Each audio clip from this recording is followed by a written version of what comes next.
Hello everyone and welcome back to the Chassis Variant Series, myself Critical Rocket, and here we are with the Direwolf S, and it's one of the more interesting variants. Very few clan mechs in MechWarrior line ever get up to the heady heights of S on the configuration lettering.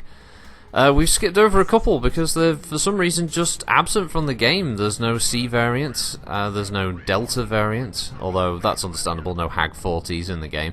E is apparently a Dark Age variant.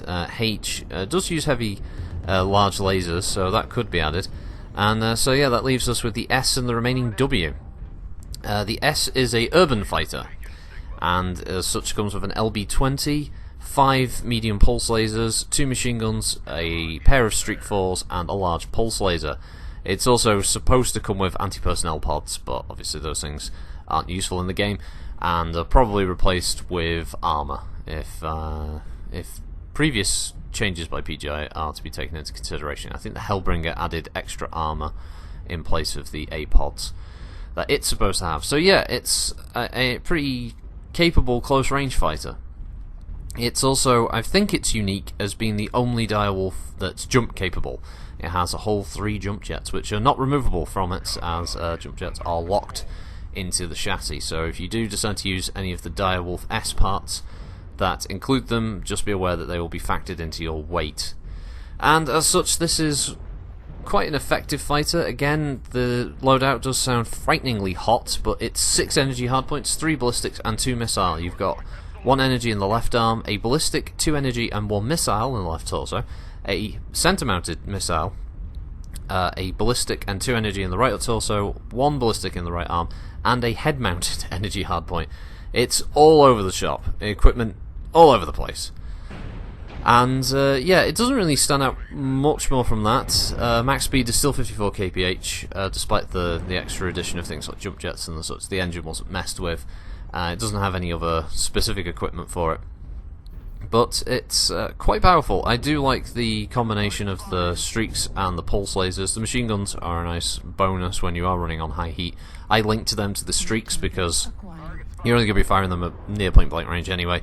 And I always find it useful to hold down the button for the machine guns while the streaks are recycling, so then while you're still locked onto the target you can focus on a weak spot, hopefully cause some internal damage and maybe pop a limb, and then have the streaks firing again while everything else is cooling off.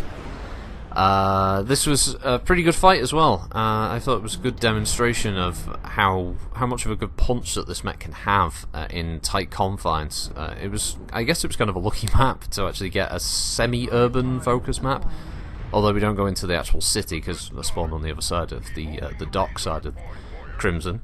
One of my favourite maps as well.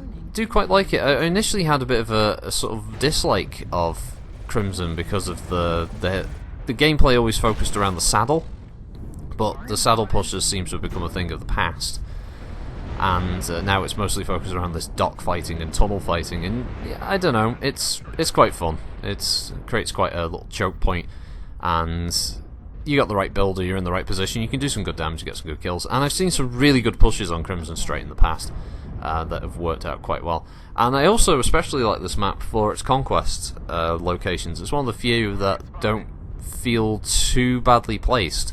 It's quite intelligently placed, with the Epsilon point being right on the end of that bit of land that forces faster units to go there, so it's a bit of a risk-reward setup, while everyone else is kind of focused in the middle. So it's also one of the better maps to benefit from the conquest treatment. And at this point the map was not going well. We were 2 down in a very early stage in the map, and I bumped into a Cyclops with dual heavy Gauss rifles, which was kind of worrying. A 50-point alpha, even though a Direwolf is going to hurt it. But I like to think this is where it started to turn for our team. And yeah, this was... He still did quite a lot of damage, still opened up my side torso, but yeah, that first kill, I'd like to say, I think started the ball rolling for our team to start making a comeback here, as it seemed that the other team seemed to panic, noticing there was now obviously an enemy in the tunnel. Whenever that happens, you usually try to block off that exit, the mid-exit of the tunnel, because it's a hot spot for being able to just stack up and then push out and create a lot of chaos in the rear lines. So yeah, they were all moving that way, and I think that allowed some of the other players on my team to reposition at other parts of the outside the tunnel to start hammering them from that side. So that worked quite well. Overall, I do quite like the S variant. It's quite fun. Jump jets are a bit of a novelty. Excuse me. Jump jets are a novelty, I have to admit. They're not that useful on the Direwolf because jump jets just don't work properly in this game. There's no ability to go, oh, it can jump 3 hexes. That just doesn't translate into MechWarrior Online. And it's not that jump jets have always been done badly in MechWarrior games. They've been done pretty well in previous titles. It's just for some reason MechWarrior don't want mechs jumping properly. They want mechs to hover, which is very odd. It doesn't really make jump jets all that useful. The only mechs I've ever found that jump jets have been good on have been ultra sort of fast moving mechs that sacrifice a lot of their weaponry in favour of having a crap load of jump jets, which is great, except then you can get to these locations but you can't really do much when you get there. I'm thinking of things like spiders. You can stick a load of jump jets in those things and they can jump really high up, but unless you've got some kind of heavy punch, what's the point? Hell, it's not like information warfare and scouting is a big deal in the game, is it? Everyone already knows where you're going to be. It's like, oh, is it Crimson Strait, for instance? Where are they going to go? Well, they're going to go on the dock. Caustic Valley, that's going to be NASCAR. Everyone's going to run around the lip of the caldera. Canyon Network, where are they all going to be? They're all going to be in the middle on that ramp. Going up to the middle, or they're going to be in the gully. Where are they going to be on Grim? Oh, they're all going to go by those buildings, or the little area across from the building. It's always the same thing, so information warfare is useless. They really need to fix that. PJ needs to fix that. And this is what this part of the Direwolf chassis series. This is the last part of the chassis series. As far as all the current mechs in. By the time this is uploaded, we've done every single variant, or close to every single variant that's currently in MechWarrior Online, barring 1 or 2. I think there's a Victor now that needs to be done, and possibly an Annihilator. But yeah, after that, we're catching up with those things at a later date, and all the rest of it. And only when new mechs come out will there be new chassis vids. So yeah, this is turning a bit of an all over the shop, because there's not much to talk about with the Direwolf S. I mean, you're seeing it now. Told you the weapons. You got the hard points. It was a long match. It was a good match. That's why I wanted to keep it. It was a good fight. I like the way that it suddenly turned. We were at like a 4-1 deficit on kills, and now we've dragged it back, and now it's like 10-4. It's pretty good. I like matches that happen like this.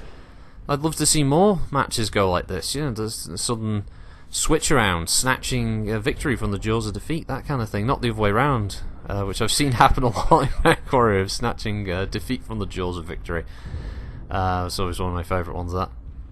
It does happen, can happen every single match if you're not careful.